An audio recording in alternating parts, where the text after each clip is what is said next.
Is Canon about to finally open up licensing for full-frame lenses to companies like Sigma and Tamron? Well, Canon staff recently commented on opening up the mount further. Are they privy to a change in direction, or just providing insight into how Canon thinks? Click subscribe as we get to the information.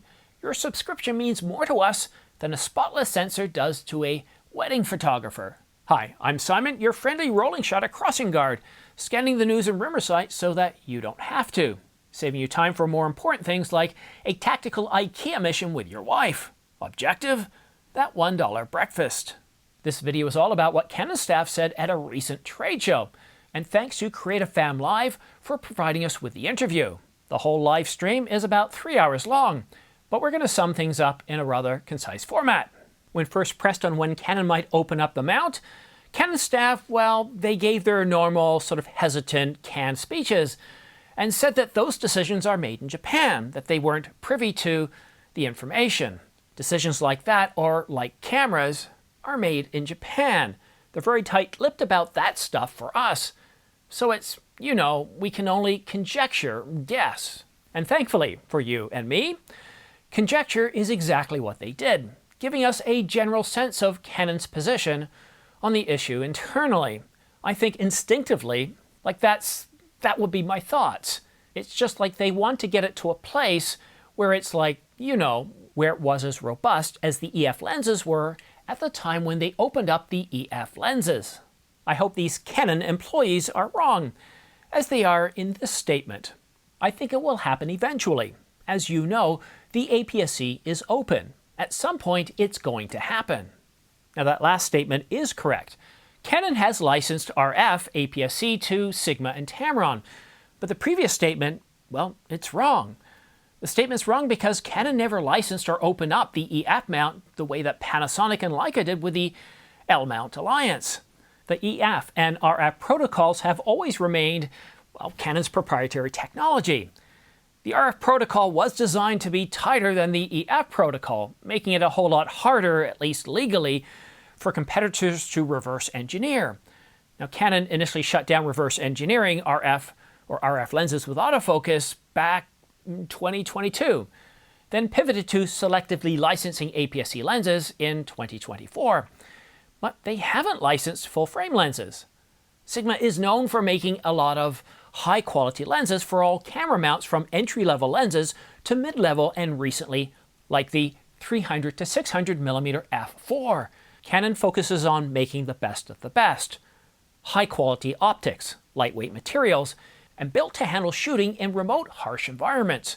But when it comes to entry-level cameras like the R50 and the R10, Canon mostly offers low-quality kit lenses and pancake primes. Giving Sigma a license to make full-frame lenses won't impact Canon's revenue in a negative way. In fact, it could enhance it because Sigma is mostly filling a market niche that Canon is largely avoiding. There's an absence of high-quality, low-cost lenses that Sigma is very good at developing for all mounts and is more than welcome to the Canon RF mount. And if Canon did that, well, it won't really take away from people who are looking for the RF 100 to 300 mm f2.8, or even the 100 to 500 mm. It might just bring more people to the R system. Companies like Sigma and Tamron produce high-quality lenses at a much lower price than what Canon does that are pretty fast, and while they're not on the same quality level as you'd expect as a pro photographer that Canon sees with their L series or Sony's G Master, well, they come in at an affordable price, offering people who are buying into those entry-level cameras a greater inventory of lenses to work and grow with. And this matters for people that are young that can't afford to spend, well, $4,000 on a Canon EOS R5, only to spend, well, thousands on a single lens. If people are going to Sony or Nikon or anybody else for entry-level cameras, there's a high degree of probability that their next camera is going to be that same brand. And that's why it's very important for Canon to provide a much greater diversity of lenses that are a good quality for entry and mid-level. And, well, this isn't new. Just like they're kind of avoiding the entry-level and mid-market with the RF mount, They also avoided the EF mount as well. But if we want to see Sigma licensed lenses like the 35mm, the 24-70, the 150-600, the 60-600, or even the 300-600mm f4, well, let's go ahead and put the pressure on Canon. Keep asking them about Canon licensing full-frame lenses at trade shows, filling out contact forms, and when calling for support. It took years, literally years, but we finally got licensed APS-C lenses. And I don't want to sugarcoat the importance of this, because licensed lenses, as opposed to reverse engineered lenses, means that as Canon updates bodies, comes out with new bodies, they're always going to be compatible, which we didn't get on the EF mount. Now, it might take us a few more years, so again, let's keep the pressure on Canon for full-frame lenses. And if you are interested in purchasing a few optical delights, like these guys on sale, then please use my product links down below. This channel is very much viewer-supported. We don't do any of... Please use my product links below. This viewer is very much...